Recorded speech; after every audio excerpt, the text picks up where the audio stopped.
Hi, welcome to the New Voting Project. My name is Kanal, and today we are very excited to have Maxwell Frost on the show. He is a candidate for Congress who is running in Florida. He has been an ACLU organizer, and he's been an organizer with March for Our Lives. He's connected with the progressive community, and we're very happy. I'm very elated to get you on the show. I love to talk to candidates. So thank you so much for devoting your precious time in these crucial months. 100%. Thank you so much for having me, and thank you for having this show. Yeah, And no, it's my way to give back. I can't be a candidate. I can't even vote yet. So this is all I can do, really. But let's get into these questions. Just for our viewers, talk a little bit about your background, how you got into voting rights, I guess gun rights, and that scenario, and then touch on how it's all prepared you for this ginormous task of running for Congress. yeah, 100%. So, in organizing, we have something that's called our call to action, right? A call to action is a moment or series of events that act as like an opportunity to get involved in something. And so I have a very specific call to action. Happened when I was 15 years old. I Okay. was a drummer at I went to arts high school and middle school, and before every jazz band concert, we'd go and eat some junk food at Fridays or Chili's or Tuesday or whatever it was. And I remember we were eating before the show, and I looked up and I saw that what was going on in Sandy Hook, in Newtown, Connecticut. That's when I walked into a school and murdered kids, teachers, administrators, and just seeing that completely jarred me. Right, it jarred everybody who saw it. But I went to the concert that night and I couldn't perform as well, right? Like I couldn't play right. I wasn't thinking right. That week, all I could think of was the pictures of the kids walking out of the school with their hands in the air, these little children, 4 to 10 years old, with the cops with AR-15s walking them out. And I begged my parents to let me go to the memorial that was happening in Washington, D.C., and they let me go. And so I just mowed some lawns or babysitting or whatever I did to raise the money to get a plane ticket and went up. But it was a very specific night. I spent about 3 days with the families lobbying, doing a ton of work on the Hill. And I remember after the vigil, I was sitting in a like Virginia hotel. And usually the pools are underground because it gets so cold. So it was like one of these basement pools, and it was all the teenagers. We were just sitting around the pool with our feet in the water. I remember it was super cold, and across from me was a guy named Matthew Soto. His sister is Vicky Soto, the teacher that hid kids in cabinets when she heard that there was a shooting. And when the shooter came around and asked where the kids were, she refused to tell him, and he murdered her. He killed her right there. And Matthew was talking about his sister, how much he missed her, what they used to talk about, and just seeing him crying and just seeing a 16-year-old speak with the demeanor of a 60-year-old because his sister was slain in a mass shooting when she was teaching at an elementary school just completely changed my life. Literally that night, I went back to my hotel room. It was like 1 a.m. I called my mom. I was crying, and that's when I dedicated my life to fighting for a world where no one has to feel the way Matthew felt that night. And then obviously, you know how it goes, right? You get into advocacy, you get into movement work, and you start learning about different things, right? Gun violence prevention is what got me into this fight, but there's a bunch of things that have kept me in. A ton of different new calls of action that have that kind of helped me learn about the totality of all the issues going on. So then you learn about things like criminal justice reform, right? You learn about voting rights. You learn about healthcare. You learn about economic justice. You learn about the climate crisis, right? You just learn Yeah, about I think we should stop there, or else the video might get too long. right? You just Yeah. learn all of like all this stuff going on, all these different forms of oppression, all these problems, and then you learn that they're all connected, very directly connected to one another. And voting rights are one of the issues. I say it's one of the issues to end all issues. I think there's a few of them: voting rights campaign, finance reform, the climate crisis, and these are issues that fundamentally put us in a better place to handle all the other issues.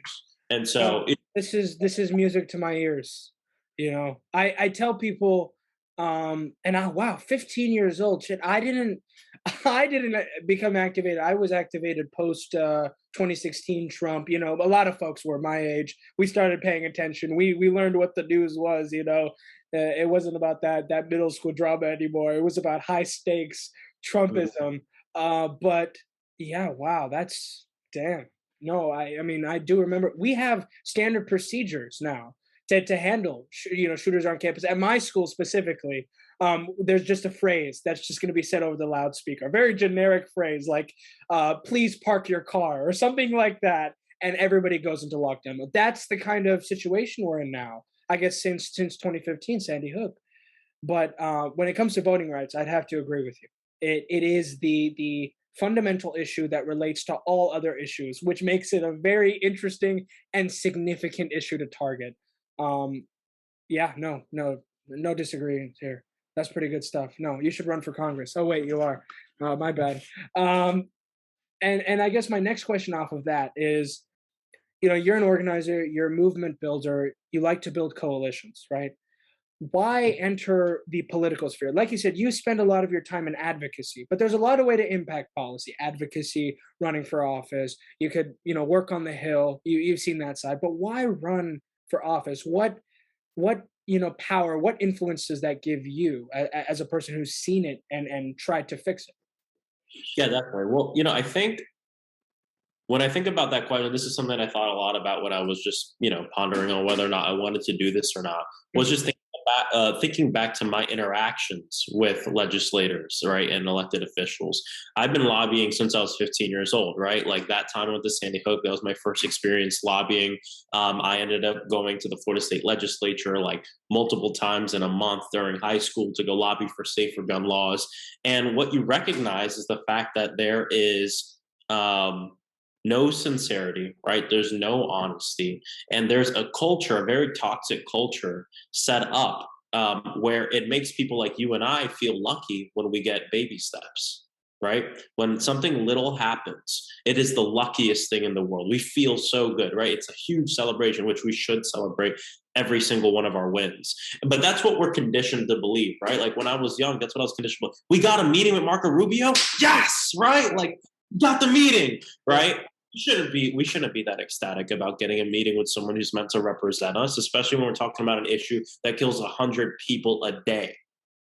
It worked again. This is how the system is meant to be. We're meant to get very excited and feel lucky when we're given the bare minimum. And so, one of the reasons I'm running is to tell folks that is to push back against that system. That when we see people like, for instance, we have a legislator here named Ana Eskamani, who's a fantastic state legislator who goes above and beyond to provide constituent services. She's in the streets with the unions and the racial justice issues. She's doing great work. And the one thing you'll hear from people all across Central Florida is they're always like, I wish Anna represented me. I wish I had someone like that representing me. And again, the reason I'm running is to tell folks you deserve someone like that representing you, right? It should not be the exception that there are folks out there who are willing to make themselves uncomfortable to make you comfortable. That should be the rule, especially in a place that is the richest country on the face of the earth. And so, what I believe is this: we have to fundamentally change what it means to be a politician. You know how it is. You say the word politician to anyone, and they cringe. Right? It's like a bad word. Like it's like you want to be a politician. I hate politicians. You think politician? What do you think about? Corruption, handcuffs, jail. You think about the worst things. Right.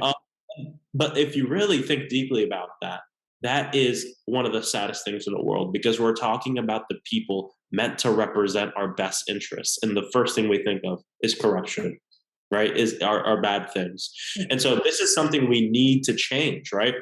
We deserve to live in a country where we think of our representatives, we think of politicians, and we're happy, right? We're joyful, we're prideful because one of our own is fighting with us in DC and in the community to get us to what we need. And that's what every single American and every single person in this country deserves. And that's why I'm running. And so obviously, right, there is an amount of power that comes with being in the Capitol, right? Fighting for specific legislation, fighting against legislation, co-sponsoring legislation, working to whip votes, right? There's working within the system. But outside of that, there's a whole other a form of representation that a lot of folks are lacking. And that's what do you do in the community?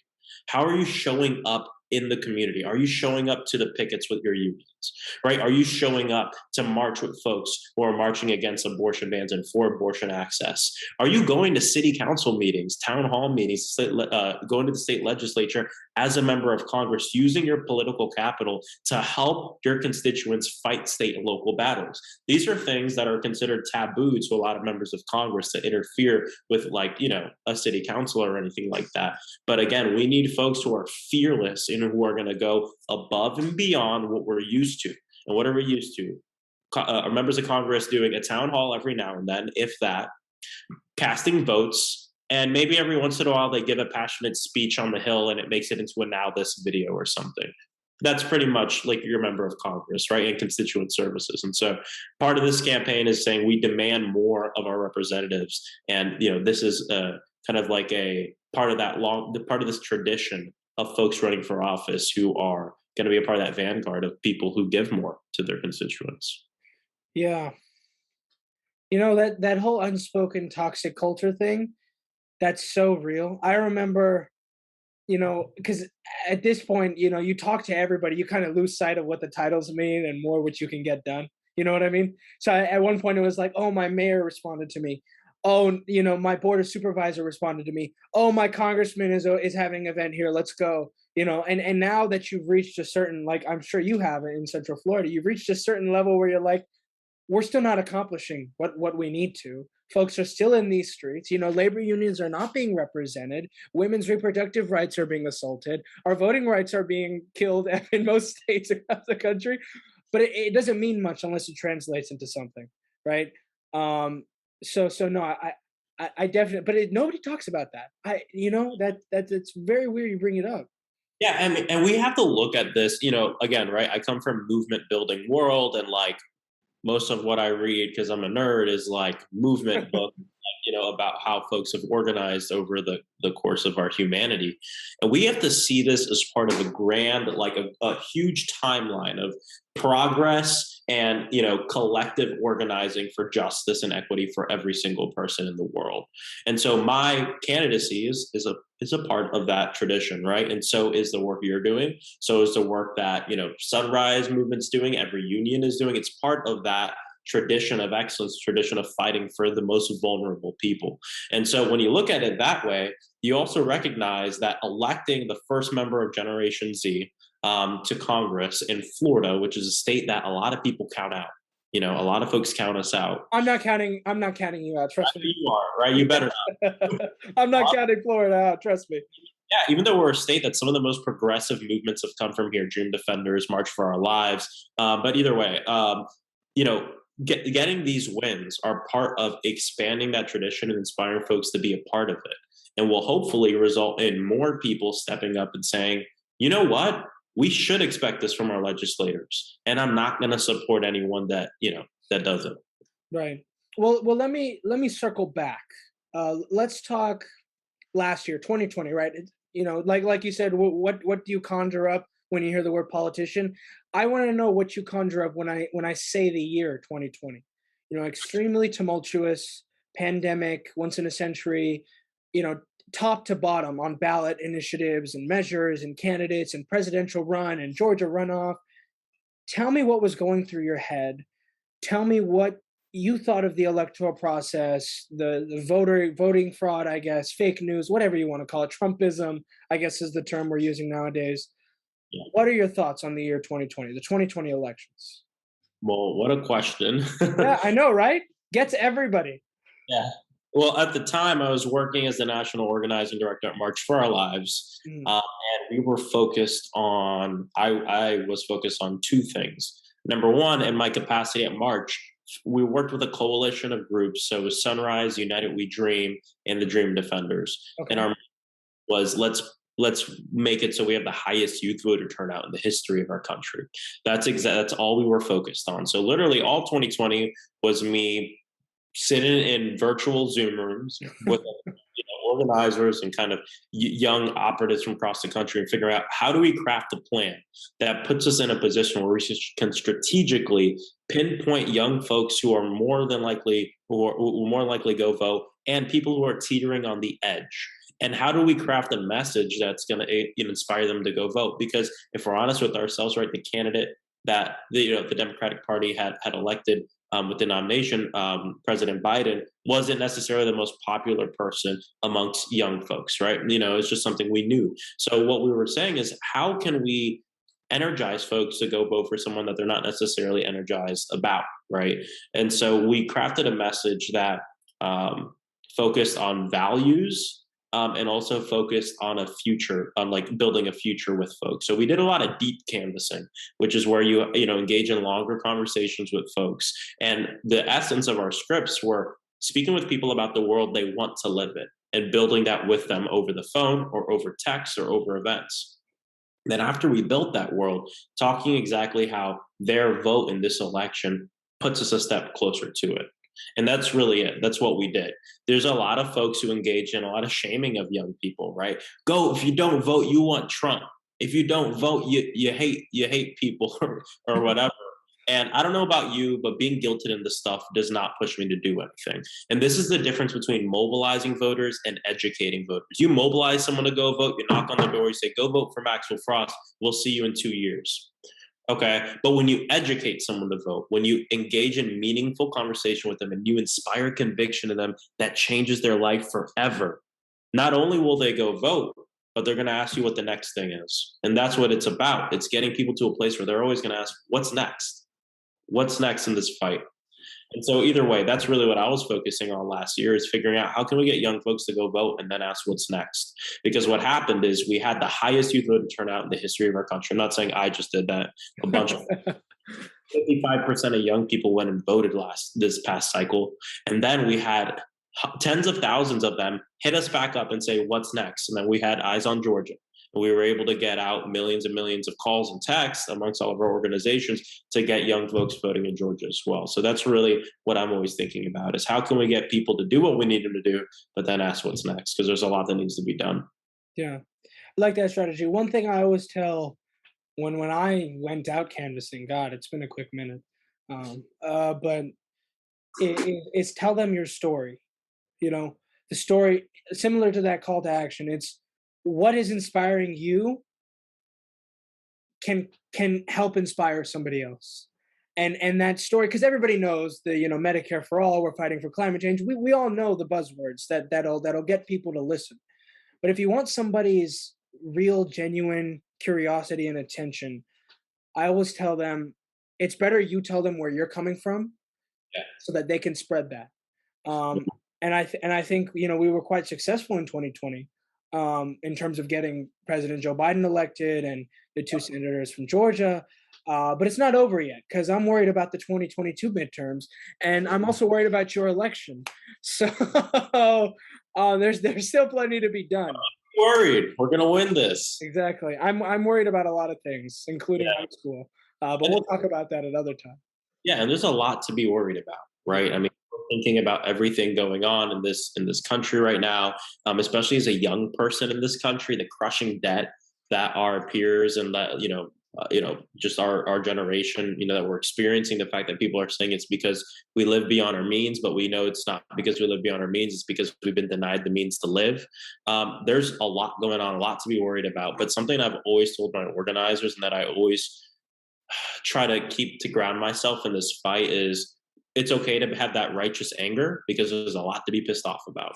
But the important thing is that we kind of transform that anger into a righteous love, right? Like a radical love that just permeates so deep into like our soul that it fortifies us for the fight ahead, right? And these aren't just like platitudes, right? It's really about the way we think about all of these issues. Because if we're always going into it pissed, mad, worried about the next thing, we're operating on a short clock, where it's not going to give us the stamina we need to be a long distance runner for justice, because we're not wired to hate for that long, right?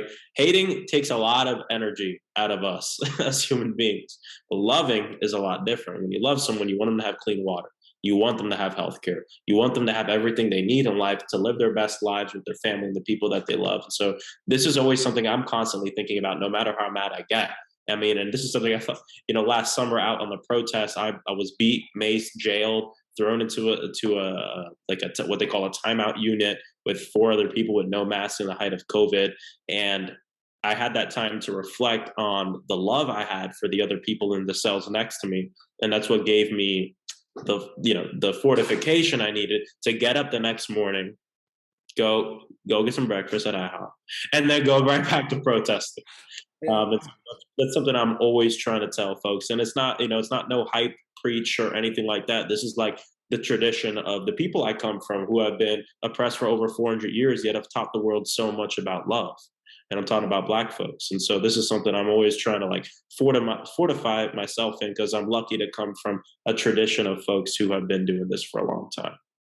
Shit. I like IHOP too. Um, that's all I'm going to say about that. I do want to close off with this question though, because you are on a campaign. What is your advice? You mentioned Gen Z, right? I was going to say, I don't know where they got Z from. Still the most ambiguous kind of phrase, Gen Z, sure. Yeah. What is your advice? What do you recommend for this generation? How do there are some folks that are like me, they're extremely into it, want to help. There's some folks who are ignorant. There's some folks who want to be educated, don't have time. What do you say to all of us that are just waiting, and we're the next graduating class of voters? Definitely. Well, what I'll say is this: I think there's a lot of pressure on our generation and on folks to get up and do things. And I think it can be easy for someone to see like someone, another Gen Z, or running for Congress, or being an organizer, or leading protests, and it's easy to feel bad about yourself. And what I would tell like every other young person out there is that I truly believe that we have to use every tool at our disposal to fight for justice for everybody. And that doesn't always mean in politics, right? It doesn't mean you have to run for office. It doesn't mean you need to be leading protests. I'm a strong believer that we need to vote. We need to get good people in office. We need to be out in the streets, because we need to sometimes shake our communities and say, this is happening here. People are here. And then also I believe in culture change. And all of that, in order for us to do this, man, we have to like penetrate this message of love and justice into every facet of society. Imagine every single manager of every single fast food restaurant had this mindset of thinking about the most vulnerable people. Think about if every CEO had that same mindset, if every musician, if every single person, right? And so this is why like movements like Black Lives Matter and like the uprisings that just happened in March for Our Lives are so important. It helps us engage in the immediate mass education of millions of people across the country who now think about the world a little differently. And so for me, what I would say to like young folks and just people in my generation is like, please don't get discouraged and feel like you're not doing enough or you're not doing anything. There's something for us all to do. If you're a musician, take that art, take what makes you special, and use it to spread love and use it to advocate for the most vulnerable people. And it's going to look different every time. You don't have to run for Congress, right? You don't have to go out and leading protests. There's a lot of different things to do. And I think just figuring out, what makes you unique, and taking that and going out and doing it is the best thing. There's Osceola McCarty said, if you want to be proud of yourself, you have got to do things worth being proud of. And so I think it's ultimately thinking about how do I want to contribute, and always ensuring that you're thinking about the most at risk in every decision you make. And that's how we're going to have a better world. Sure. I think. Amen to that. I think too. So you got two on that. No, that's very sound advice. And of course, I'd like to close it off there and say thank you so much for taking the time to answer these questions. Always here to support. And you're always welcome back on the show. Hey, if you make it into Congress, you better call me like 15th. When in the Congress, we'll do another interview. Exactly. No. Then we'll talk about real policy changes. We'll talk about passing, the John Lewis Act. We'll talk about how to actually reform voting rights in this country. But until then, you have our support. You have my blessing. Not that you needed it. But we do wish you the best of luck. So now that we have your blessing, we can win. Of course. That's it's like the Midas touch. I gotta give it, to the brothers out there. But no, well, I do appreciate your time, and I wish you the best of luck, man. All right. Well, thank you so much. You have a great day. Of course, you too.